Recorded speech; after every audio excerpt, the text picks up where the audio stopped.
distinguished guests, esteemed faculty, and dear students, it is my privilege to introduce Honorable Justice Dr. G. Yettirajulu Garu, former judge of the High Court of Andhra Pradesh and chairman of AP Administrative Tribunal, a recipient of prestigious awards including Vishal Bharati and Neelam Sanjeeva Reddy Nyaya Shiromani Award.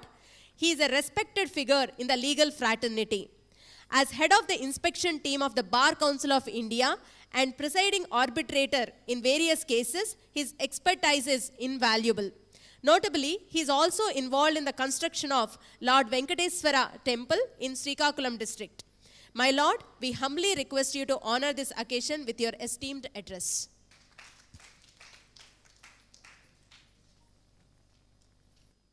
Shri నారాయణం నాగేశ్వరరావు గారు,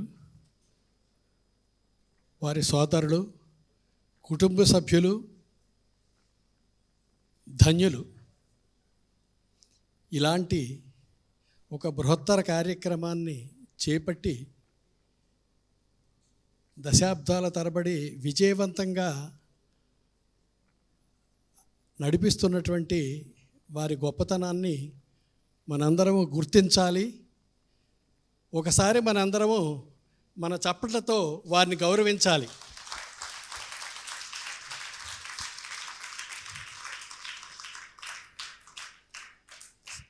సాధారణంగా మనం ఒక ఇల్లు కట్టాలంటే కొన్ని సంవత్సరాలు పడుతుంది. ఒక సమాజం కోసం ఒక ఏదన్నా ఒక బడి కానీ గుడి కానీ కట్టాలంటే చాలా కష్టం. ఎందుకంటే దానికి భగవంతుడి కటాక్షం కావాలి, దేవుని కృప ఉంటే తప్ప అది జరగదు. అది నేను ప్రత్యక్షంగా మా నాన్నగారు నేను అనుభవించిన అనుభవైకం. అందుచేత ఇలాంటి కార్యక్రమాలు జరిపించడం, ముఖ్యంగా ఈ రీసెర్చ్ సెంటర్ను ఒకటి ఎస్టాబ్లిష్ చేసి రామాయణ మహత్యాన్ని లోతుగా పరిశీలించి పామర పండిత ప్రజానీకానికి అందరికీ అందజేయాలనే ఒక సంకల్పం చాలా గొప్పది. ఈ రీసెర్చ్ సెంటర్ కూడా ఈ ఆలయంలాగే దినదిన ప్రవర్ధమానమై మనందరికీ రామరాజ్య సౌరభాన్ని అందజేస్తాయని ఆకాంక్షిస్తున్నాను.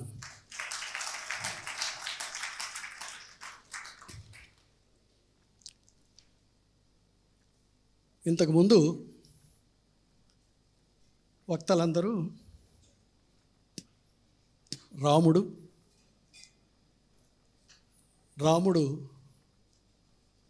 ఒక మూర్తీభవించిన మానవ రూపం అని కొనియాడుతూ, అంటే there is no black spot in Rama. ఒక 100% ఒక మనిషిని అసెస్ చేస్తే there is no reduction of mark on any aspect. So he scored 100 to 100. So that is the greatness of Rama. If a boy is clever, obedient, respect the parents, respect the neighbors, respect the relations, he would be liked by everybody. Even ordinary boy also would be liked by everybody. So అలాంటి సకల గుణాభిరాముడైనటువంటి రాముని గుర్తించడం, ఒక మహానీయుడిగా శ్లాఘించడం అనేది గొప్ప విషయం కానే కాదు.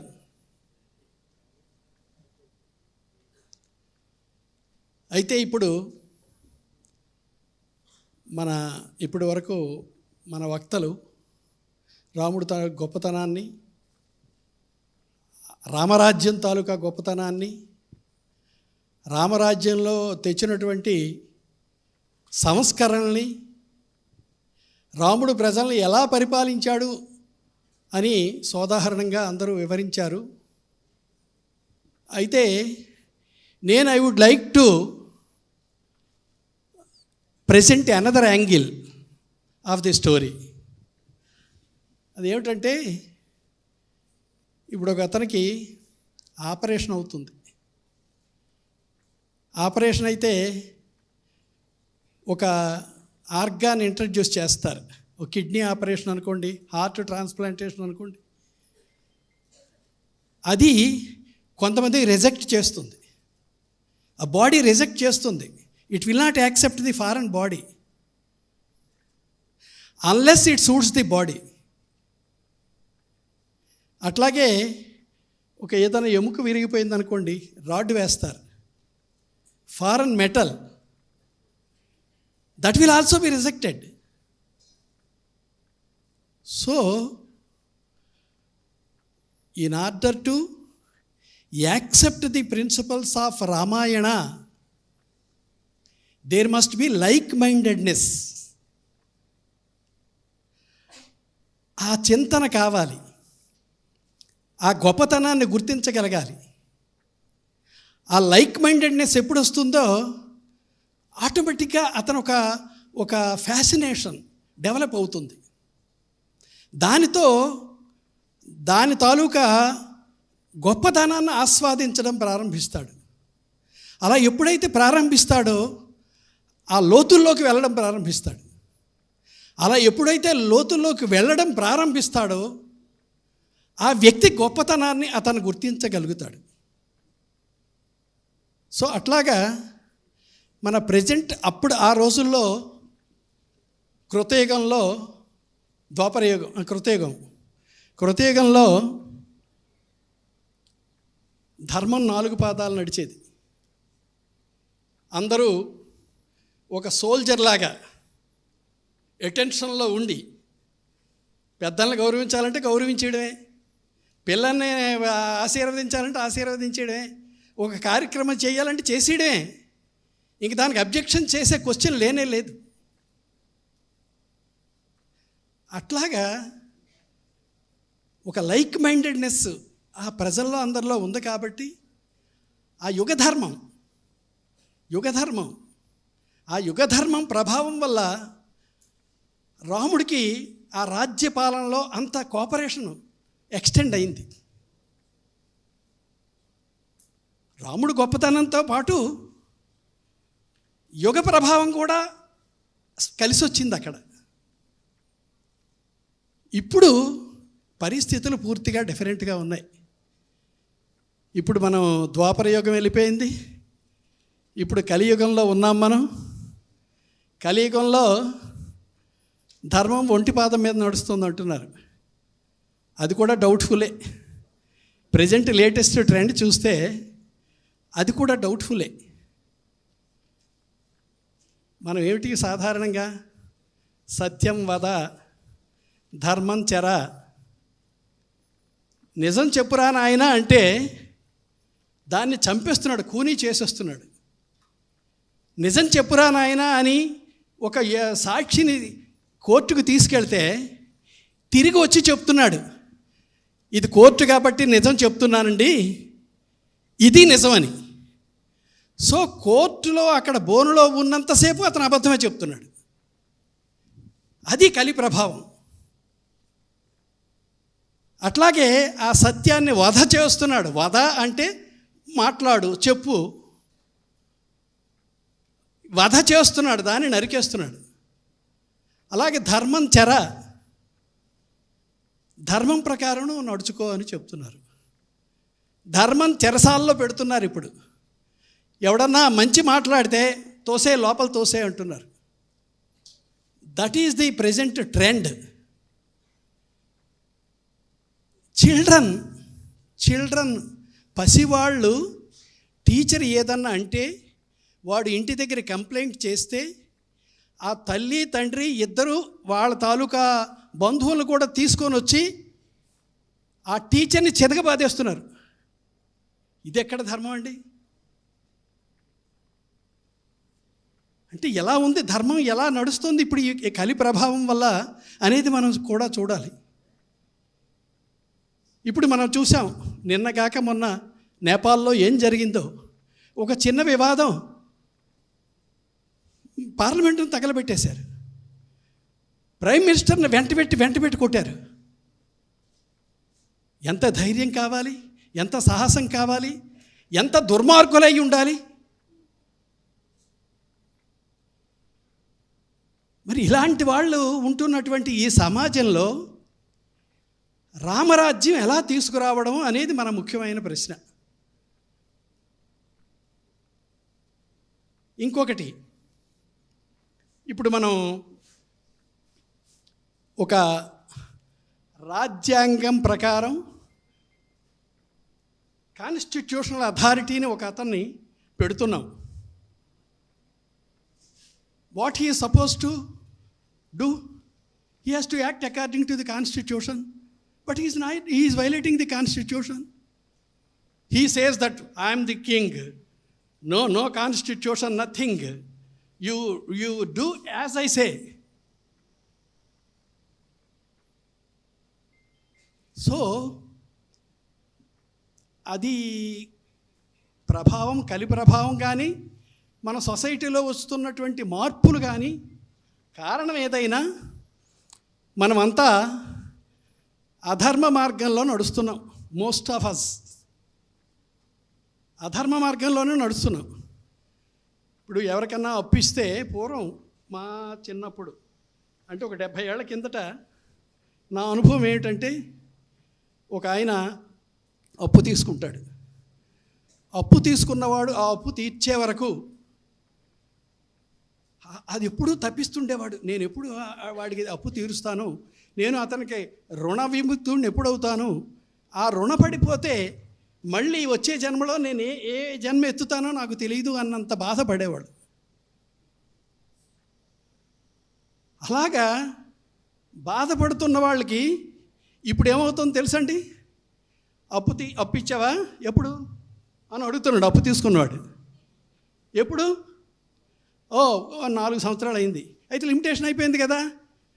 అది మరి ఇచ్చాను కదా అంటే, ఏ కాగితం ఏమైనా ఉందా? లేదు. అయితే ఇంకొక వక్ర భాష్యం ఏం చెప్తున్నారంటే, మీ నాన్నో మీ తాతో గత జన్మలో నాకు బాకీ ఉంటారు, దాని కింద నేను తీసుకున్నాను కాబట్టి ఇంక మరి తీర్చక్కర్లేదు అనేది. మనిషి అంత ఎక్స్టెంట్ వరకు వెళ్తున్నాడు ఇప్పుడు. తర్వాత ఇప్పుడు రామరాజ్యంలో ఒక ఇన్స్టెంట్ జస్టిస్ జరిగేది. ఎవరన్నా కంప్లైంట్ ఇస్తే వెంటనే పోలీసును పంపించి ఎంక్వైరీ చేసి ఒక 4 రోజులు, 5 రోజులు, 10 రోజుల లోపల జస్టిస్ చెప్పేసేవాళ్ళు. ఇప్పుడు అవకాశం లేకపోతుంది. ఇప్పుడు ఈ అవకాశం లేక ఇది డిలే అయినందువల్ల చాలా విపరీతమైనటువంటి మార్పులు జరిగిపోతున్నాయి. నిజంగా చూసిన వాడు కూడా ముందు వాడికి ఆ ఊర్లో భయం, వాడు మోతుబరి, వాడేమో తంతాడేమో అని భయం. రెండోది క్యాస్ట్ భయం, మన క్యాస్ట్ వాడికి ఇది ఎగ్నెస్ట్గా వస్తుంది, మనం ఎందుకు వెళ్ళడం అని. మూడోది ఇండిఫరెన్స్, ఎవడు ఎలా పోతే మనకెందుకు, మన భార్య పిల్లలు బాగానే ఉన్నాం కదా. Non cooperation due to indifference. తర్వాత పొలిటికల్ ఎఫిలియేషన్, ఆ పార్టీ వాడికి మనం ఎందుకు సహాయం చేయాలి, సాక్ష్యం వాడికి ఎందుకు చెప్పాలని చెప్పి. సో ఇలా ఈ సొసైటీ తాలూకా ప్రభావం మనుషుల్లో చాలా పాతుకుపోయి ఇన్ని అధర్మాలకి దారి తీస్తుంది. రాజు అనేవాడు, రాజు అంటే ప్రైమ్ మినిస్టర్ కానీ లేకపోతే సామంతరాజులాగా మన రాష్ట్రాలు కానీ పరిపాలించేవాళ్ళు. పేరు మారింది కానీ పరిపాలన అదే. ఆ పరిపాలన ఎంత ప్రజా సంక్షేమం దిశగా ఉండాలి, ప్రజల సంక్షేమం నిత్యం కోరుతూ వాళ్ళ ఏ అవసరాలు ఉన్నాయనేది కనుక్కొని దాని ప్రకారం చేసే అవకాశం ఉంది. కానీ ప్రస్తుత రాజకీయ చరిత్రలో స్వార్థం పెరిగిపోయింది. అందరూ చెడిపోవాలి, అందరిది నాకే పడిపోవాలి అన్న నానుడు వచ్చింది ఇప్పుడు.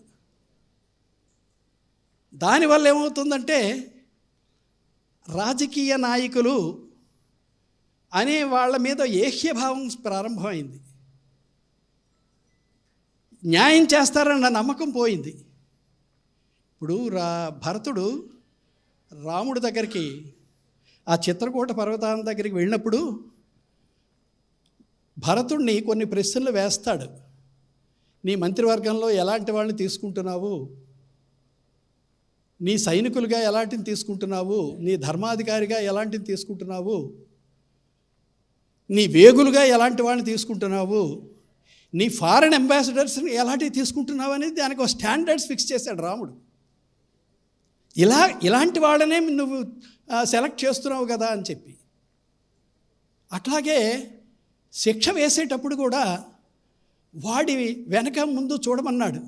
వాడి మీద ఎంతమంది డిపెండ్ అయ్యి ఉన్నారు, వాడు పేదవాడా భాగ్యవంతుడా, ఫైన్ వేస్తే కట్టగలడా లేదా, ఇలాంటివన్నీ కూడా చాలా సున్నితమైన విషయాలను కూడా రాముడు పొందుపరచడం జరిగింది. ఇప్పుడు ఏమవుతుందంటే మనకి నెంబర్ 1 జనాభా సమస్య, నెంబర్ 2 జడ్జీల సమస్య, నెంబర్ 3 అడ్వకేట్ సమస్య, నెంబర్ 4 పెండింగ్ కేసుల సమస్య. ఇప్పుడు ఒక మనిషికి ఏదో కేజీ బియ్యం పెడితే ముక్కో మూలుగో తింటాడు. ఇప్పుడు 10 కేజీలు తినమంటే తినగలడా? ఇప్పుడు జడ్జీల దగ్గర వేల కేసులు రోజు పెరిగిపోతున్నాయి. అందులోనేమిటి, ఒక 25% వెక్సేషియస్ లిటిగేషన్, పనికి మాలిన వ్యాజ్యం.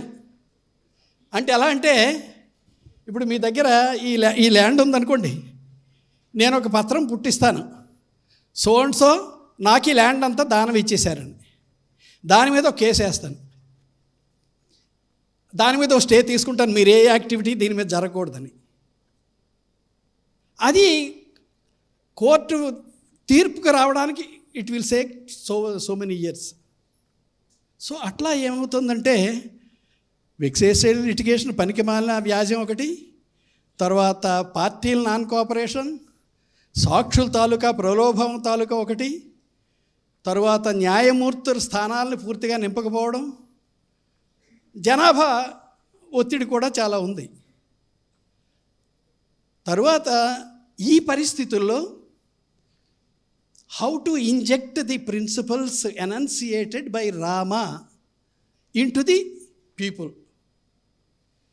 ఈ పీపుల్ ఎలాంటి వాళ్ళు అయిపోయారంటే ఇప్పుడు దేశం ముద్రలు, వాడు ఎవడికి చెప్పినా విండు.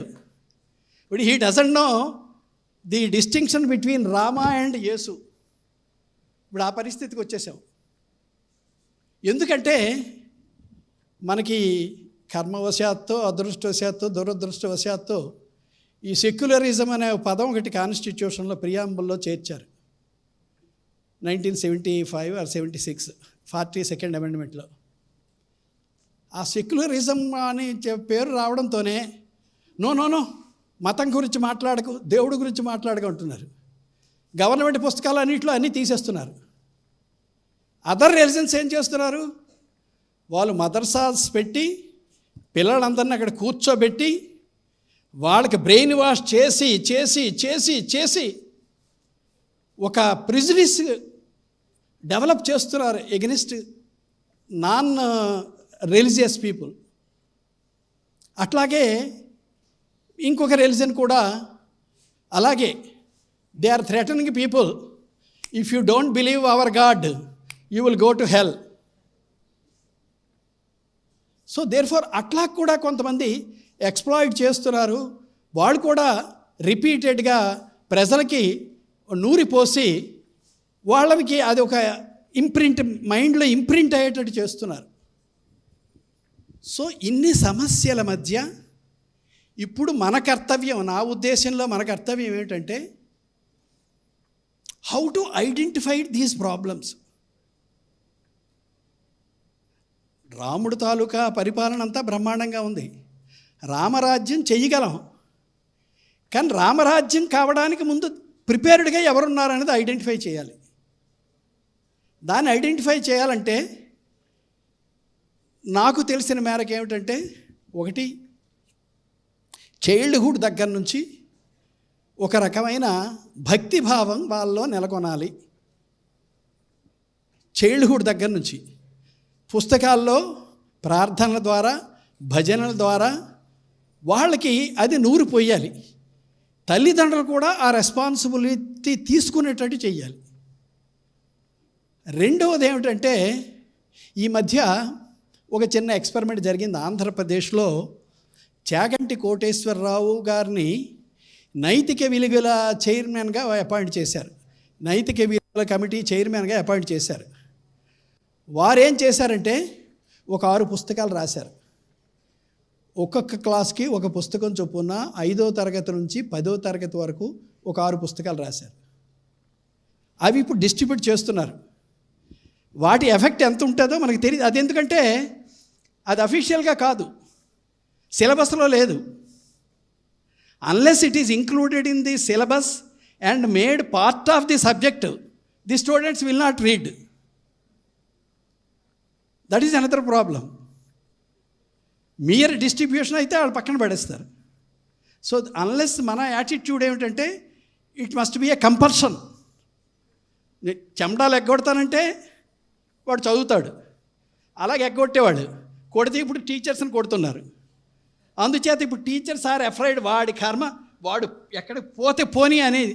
ఇంతకుముందు ఏంటంటే టీచర్స్ కొంచెం అభిమానం ఉండేది, వీడు మన పిల్లాడి వాళ్ళాడే, కొంచెం వాడిని బాగు చేద్దాం, 2 లెంపకాయలు వేసి వాడిని ఒక మార్గంలో పెడదామనే ఒక అభిప్రాయం ఉండేది. ఇప్పుడు వాళ్ళు ఏమంటున్నారంటే, వాడు ఎలా పోతే మాకెందుకు, వాళ్ళ తల్లిదండ్రులు కొట్టొద్దు అంటున్నారు. వాడేమో పరీక్ష రాయకుండానే మార్కులు ఏమంటున్నారు. ఇప్పుడు అదే పెద్ద బాధ వచ్చింది. తల్లిదండ్రులు ఏమైందంటే ఓవర్ ప్యాంపరింగ్. వాడు స్కూల్కి వెళ్తుంటే ఈడేమో రిక్షాలో ముద్ద కుడుపుతుంటాడు స్పూన్తో.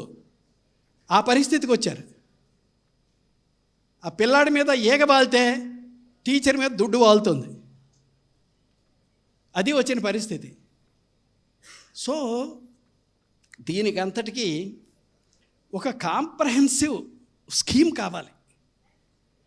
So I request the organisers to identify so what are the problems ailing the society, causing obstruction to make the present government as a Ramarajya. ముందు ప్రాబ్లమ్స్ ఐడెంటిఫై చేసిన తర్వాత how to find a solution for each problem అనేది ఒకటి చేసినట్టయితే, ఇప్పుడు మీరు చేస్తున్నారు, మీరు ప్రయత్నం చేస్తున్నారు, మీరు అవకాశం ఉన్న మేరకు భక్తుల్ని కన్విన్స్ చేయడానికి ట్రై చేస్తున్నారు.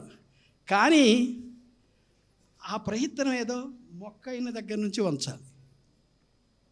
అలా చేస్తే తప్ప, లేకపోతే it will be very difficult to imbibe the qualities of and greatness of Ramayana into the minds of the children.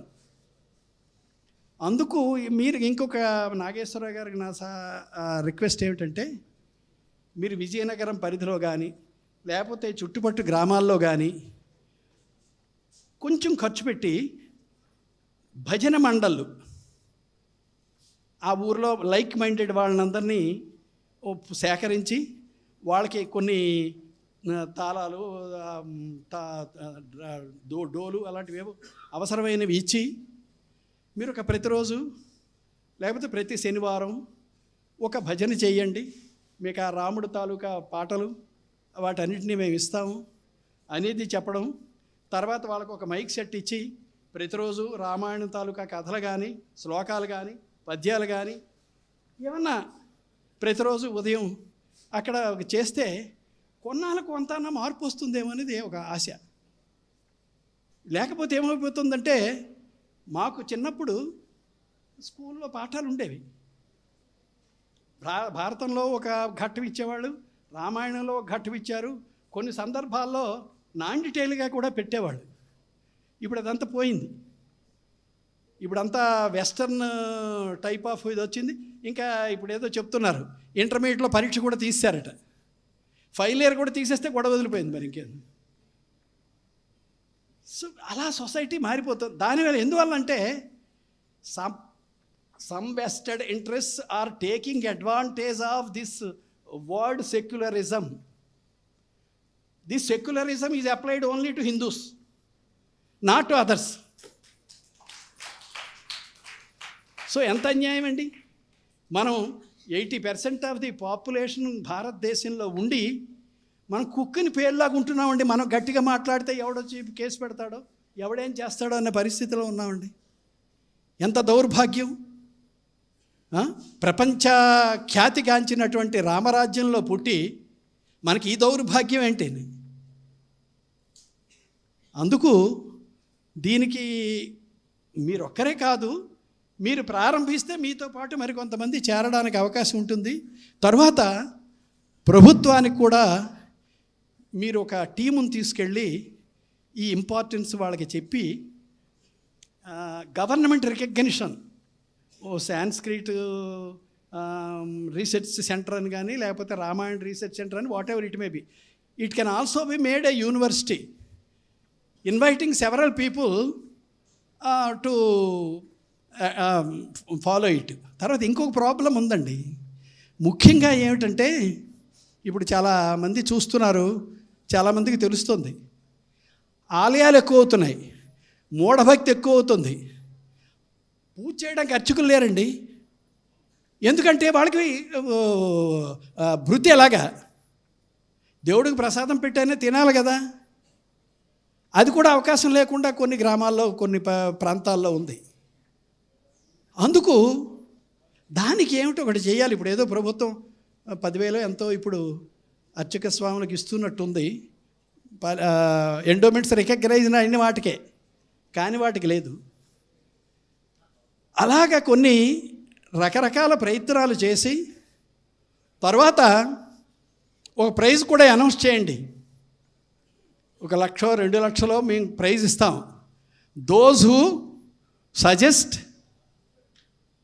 The obstacles that are ailing the present society to make it Ramarajya అనేది కూడా ఒకటి చేసినట్టయితే ఏదో కొంతవరకు మనం ప్రారంభం చేస్తే అది కొంతవరకు సఫలీకృతం కావడానికి దోహదపడుతుందని ఆశిస్తూ, మరోసారి నాగేశ్వరరావు గారు, వారి సోదరులు, వారి కుటుంబాలందరికీ ఆ భగవంతుడు రామచంద్రమూర్తి ఆయురారోగ్య ఐశ్వర్యాలు ఇవ్వాలని, ఇంకా మీరు విరివిగా రామభక్తిలో మునిగి తేలాలని ఆకాంక్షిస్తూ మీ అందరి దగ్గర సెలవు తీసుకుంటున్నాను.